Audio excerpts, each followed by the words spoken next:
پہلے مجمع سے سوال آیا ہے، اور سوال کرنے والا کوئی غیر نہیں ہے، سوال کرنے والا نفس محمد ہے، گویا محمد سے نفس محمد نے سوال کیا ہے۔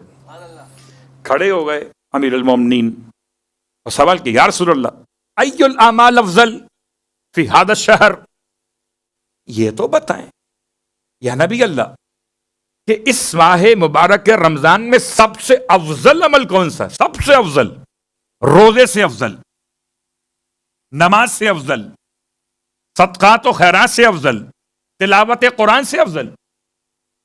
اسے علی میرا مولا سوال میں افضل کہے، اس کی وضاحت کے لیے تو کتابیں لکھ دی جائیں تب بھی وضاحت نہ ہو سکے۔ اور اللہ کے رسول نے جواب میں ارشاد فرمایا، افضل اس ماہ مبارک رمضان میں جو آنے والا ہے، اس خطبے کے اعتبار سے، الورع عن محارم اللہ، نہ نماز، نہ روزہ، نہ حج، نہ زکوٰۃ، نہ خمس، نہ جہاد، سب سے افضل عمل یہ ہے کہ خدا کی حرام کی ہوئی باتوں سے پرہیز کیا جائے۔ الورع عن محارم اللہ، تقوی نہیں، ورع۔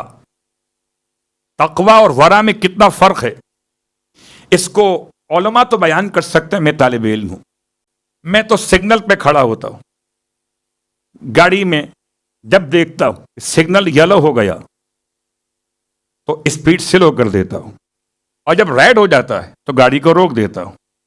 میں نے پوچھا یہ یلو اور ریڈ میں کیا فرق ہے؟ کہ ایک ورع ایک تقوی ہے۔ ریڈ سے پہلے رکو گے یلو پر تو یہ ورع ہے، اور ریڈ پر جا کے رکو گے تو تقوی ہے۔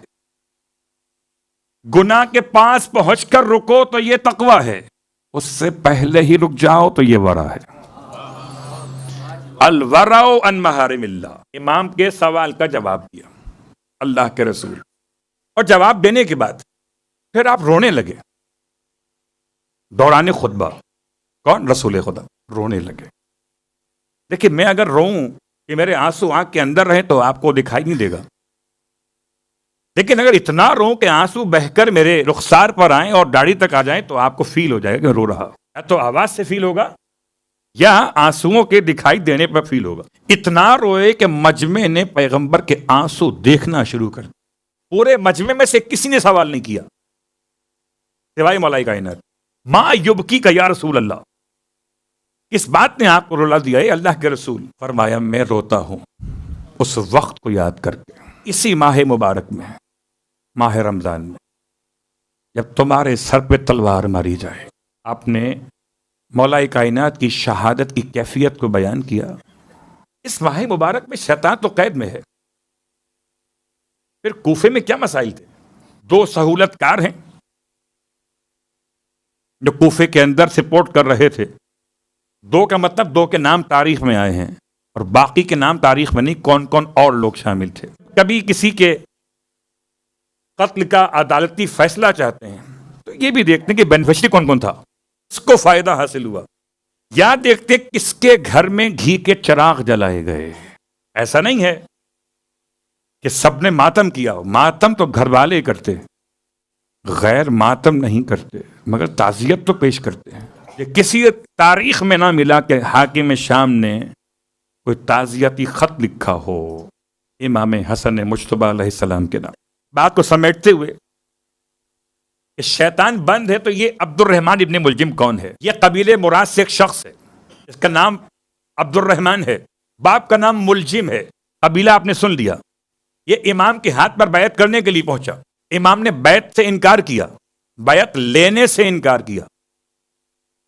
جب بہت زیادہ گزارش کی گئی تو بمشکل تمام امام نے بیعت، اور 3 دفعہ بیعت لی، 3 دفعہ بیعت لی۔ اور اس کے بعد یہ آیا امام کے پاس گھوڑا مانگنے کے لیے، سفر کرنا ہے، گھوڑا چاہیے، مولا سے کہتا ہے۔ فرمایا اپنے غلام سے اسے دے دو اشقری گھوڑا، اشقر خاص نام تھا گھوڑوں کی قسم میں، دے دو اس کو۔ پھر امام کے اپنے الفاظ، میں تو اس کا بھلا چاہتا ہوں، یہ میرے بارے میں ارادہ کیے ہوئے ہے۔ امام نے اپنے پاس بلایا، نام پوچھا، باپ کا نام پوچھا، بٹھا لیا پاس میں، اور پھر فرمایا کیا تمہیں یاد ہے کہ جب تم چھوٹے تھے تو تمہیں جو پالتی تھی دائی تھی خاتون، وہ یہودی عورت تھی، تم اس کو بہت ستاتے تھے، تمہیں مارتی تھی، مار کے کہتی تھی اے ناقہ سوالے کو پے کرنے والے سے بدتر انسان. آپ فرماتے ہیں تمہیں یاد نہیں ہوگا کہ تمہاری ماں تمہارے وجود سے جب حاملہ ہوئی تو حالت حیض میں تھی. یہ میں ممبر سے نہ پڑھتا، میں تلاش کر رہا ہوں اس سوال کا جواب کہ ماہ مبارک رمضان میں وجوہات کیا. اتنا بڑا سانحہ ہوا، یعنی کائنات میں اتنا بڑا سانحہ کبھی نہیں ہوا جتنا بڑا سانحہ ماہ رمضان میں ہوا. حتی تو یہ کہ کربلا کا واقعہ بھی محرم میں ہوا ہے، ماہ رمضان میں نہیں ہوا. شہزادی کونین کی شہادت بھی جمادی الاولیٰ ثانیہ کے اندر ہے، ماہ رمضان میں نہیں ہے. پیغمبر کی شہادت بھی امام سب بیان کر رہے تھے.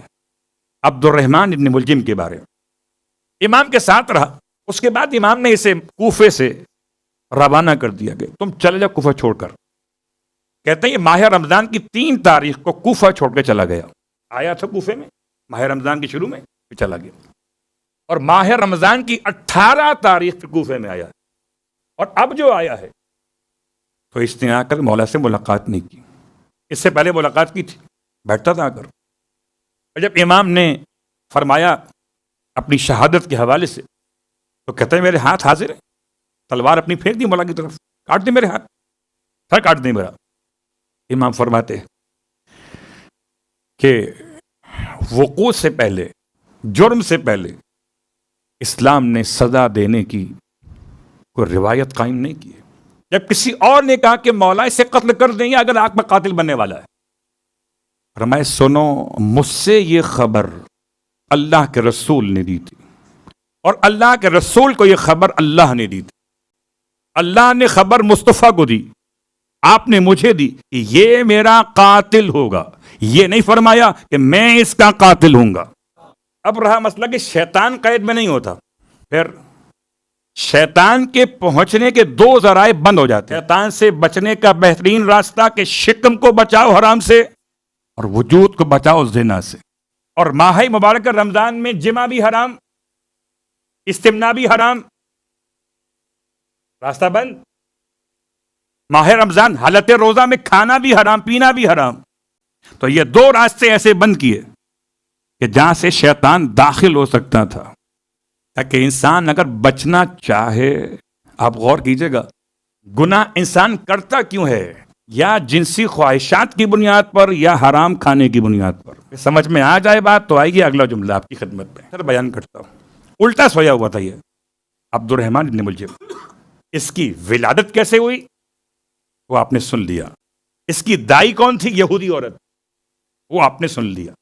الفاظ کیا تھے وہ سن لیے. الٹا سویا ہوا ہے. مولا کائنات کو کیا مطلب الٹا سوئے سیدھا سوئے؟ جہنمی ہے نا، وہ سیدھا سو کر بھی جہنمی ہے، مومن الٹا سو کے بھی جنتی ہے. لیکن مولا طریقہ اور تہذیب سکھانا چاہتے ہیں. امام نے الٹے سوئے ہوئے عبد الرحمن ابن ملجم میں سویا ہوا تھا یا سوتا ہوا بن گیا تھا. جو اس کے 2 افراد تھے جو اس کو کور کر رہے تھے، ایک کا نام تھا شبیب، ایک کا نام تھا دوران. کہتے ہیں پہلے ایک نے کارروائی کی، اس کے بعد اگلے نے اسے کور کیا تھا. عبد الرحمن سویا ہوا الٹا، اور امام داخل مسجد ہوئے. الصلاۃ جامعۃ. امام جب نماز کے لیے اٹھاتے تھے تو یہ نہیں فرماتے الصلاۃ خیر من النوم، الصلاۃ جامعۃ. اٹھو کہ نماز کی جماعت قائم ہو جاتی ہے، جامعۃ. اور پھر امام نے اس سے فرمایا ایسے مت سویا کر کہ ایسے شیاطین سوتے ہیں. مولا کائنات اپنے قاتل کو بھی اس طرح سوتے ہوئے دیکھ کر پسند نہیں کرتے تھے. تو الٹا سونا، امام علیہ السلام کے الفاظ ایسے شیاطین سوتے ہیں. یا دائیں کروٹ سو جاؤ جیسے انبیاء سوتے ہیں، یا بائیں کروٹ سو جاؤ جیسے حکما سوتے ہیں، یا چت لیٹ کے سو جاؤ جیسے انبیاء سوتے ہیں. الٹے مت سونا. تو 3 راستے ٹھیک ہیں، ایک راستہ غلط سونے کا. بات واضح. شیطان اصلاً بند نہیں ہے، شیطان کے راستے بند ہیں. وَالشَّيَاطِينُ مَغْلُولَةٌ. شیطان داخل ہو سکتا ہے غذائے حرام سے. تو ماہ رمضان میں افطار بھی حلال سے ہے، سحر بھی حلال سے ہے، دن بھر نہ کھاتے ہیں نہ پیتے ہیں. سبحان اللہ. رات میں بھی اگر ماہ رمضان میں انسان کی خواہش نفس ہو تو حلال کا راستہ اختیار دیا گیا. یہ تھا جواب اس سوال کا کہ ماہ رمضان میں پیغمبر پہ یہ مت سمجھیے کہ آپ نے غلط فرمایا تھا. اللہ اکبر. شیطان کے راستے بند ہیں. اب چاہو تو کسی اور راستے سے بلاؤ، الگ مسئلہ. اب میں سوچتا ہوں کہ واقعاً عبد الرحمن ابن ملجم کی ماں کیا تھی؟ پتا چلا ماں کا ہی سارا قصور تھا.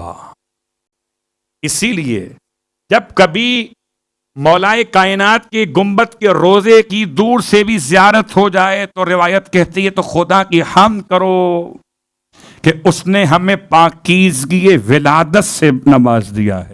اگر ایسے الحمد سمجھ میں نہ آئے تو شاعر کا جملہ سمجھ لو کہ اس طرح سے میں اپنی ماں کو دعائیں دیتا ہوں.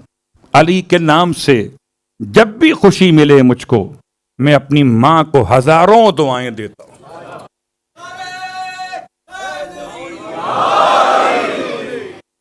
تو مولا کا نام لینا باپ کو دعا نہیں ہے، ماں کو دعا ہے. اب سمجھے کہ